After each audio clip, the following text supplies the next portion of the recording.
8월 2일. 드디어 전 세계적으로 검증 실험을 진행하기 시작한 지 일주일이 됐습니다. 전 세계 곳곳에서 연구 결과에 대한 공유가 활발한데요.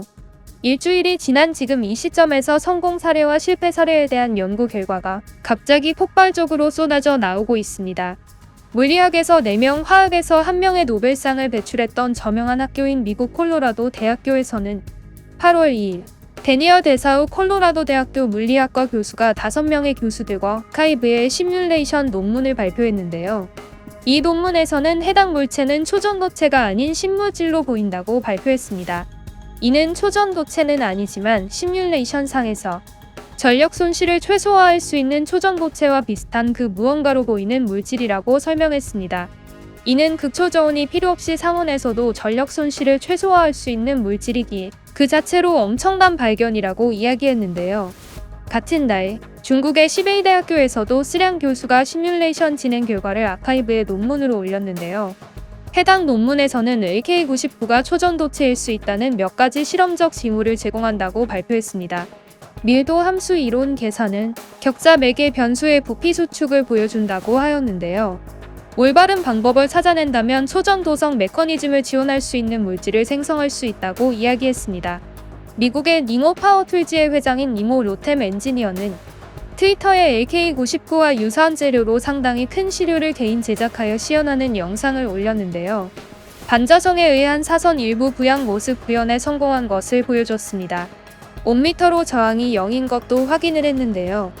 트위터에는 결국 이건 초전도체가 맞았구나라는 반응이 폭발적이었습니다. 하지만 정작 이 실험을 진행한 니모 로템은 여전히 보수적인 입장을 취했는데요. 댓글로 자신은 이것이 초전도체가 아닌 새로운 그 무언가일지도 모른다고 생각한다고 밝혔습니다. 초전도체라는 것은 불가능한 것인데 한국이 이런 것을 만들어냈다는 것을 믿을 수 없다고 이야기했는데요. 같은 날 많은 아카이브의 시뮬레이션 논문이 쏟아지자 7월 26일에 초전도 논문에 최초로 응답했던 데릭 로사이언스 화학 칼럼니스트는 자신은 이 말도 안 되는 초전도체에 보수적인 입장을 취했으나 지금 많은 논문들을 보고 이젠 조심스럽게 낙관적이라는 평을 내렸습니다. 이러한 상황에 대해 소개한 미국의 속보 뉴스의 한 전문가가 현재 상황을 정리한 댓글이 화제인데요. 해당 댓글은 이러했습니다. 나는 현재 상황에 대해서 설명하기 위해 이 자리에 있습니다. 저는 30년간 기초과학에 몸을 담아온 연구원입니다. 한마디로 정리해드리겠습니다. 이 LK99라는 것은 초전도체일 수도 있고 아닐 수도 있습니다. 하지만 이러한 실험에 성공하기 위해서는 너무 까다로운 조건이 필요합니다. 제 조심스러운 생각이지만 현재 이 논문을 최초로 발표한 한국의 연구소도 쉽사리 다시 구현하기 어려울 것으로 보입니다. 너무 많은 변수들이 있기 때문이죠. 하지만 그들이 이 초전도체와 비슷한 무언가를 발견한 것은 사실임에 틀림없습니다. 이제 연구원들과 제조기술이 축적된 대기업들이 나설 차례입니다. 이를 어떻게 구현한 것인지 알아내야 하고 결국 이것은 시간 싸움이 될 것입니다. 사실 한국은 큰 실수를 저질렀습니다. 그들이 이것을 미리 발표한 것은 큰 실수입니다. 그들은 1993년부터 연구를 해온 기업이라고 들었습니다. 그들 스스로가 이를 완성시키고 자신들의 특허로 등록했어야 하는데 제조법이 온 세상에 공개된 상황입니다.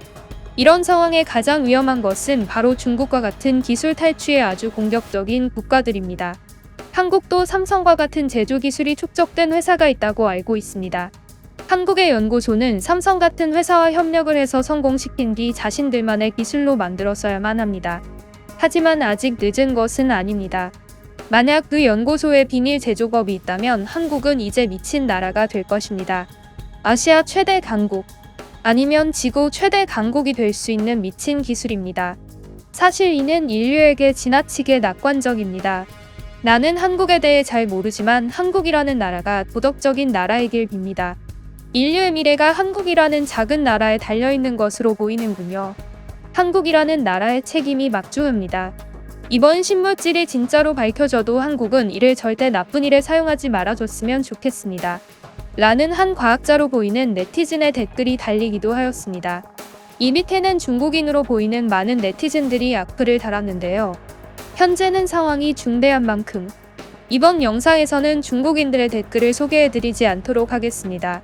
같은 날 중국 화중과기대학에서는 재료과학기술대학의 창하이신 교수와 그 아래 박사후 과정 우하우와 박사과정 양리가 실험의 결과를 공개했는데요. 이석별 대표의 논문에 따라 시료를 완벽히 재현해냈으며 그들은 논문보다도 더 큰 부양 효과를 냈다고 밝혔습니다. 이에 대해 한 미국인은 해당 상황에 대해 이전의 예시를 설명하는 글을 달았는데요. 해당 글의 내용은 이러합니다. 나는 한국인들이 99년부터 혹은 93년부터 실험을 시작한 것으로 알고 있다. 그때 그것을 주도하던 한 교수는 지금 고인이 되었는데 그때 유언이 자기들의 기술이 완벽해지기 전까지는 해당 기술을 세상에 공개하지 말라는 내용이었다고 한다. 그런데 연구소 내부의 어떤 문제로 인해 세상에 까발려지고 말았다. 나는 이번 발견을 보면 비트코인이 떠오른다. 결국 비트코인은 세상을 바꿀 정도로 큰일을 해냈다. 모든 사람들이 미친 듯이 비트코인을 사들이고 지금 이 세상에 비트코인에 대해 모르는 사람이 없다. 하지만 비트코인을 처음에 개발하던 멤버는 아직 밝혀지지 않았으나 대부분의 사람들은 할핀이라는 인물로 알고 있다.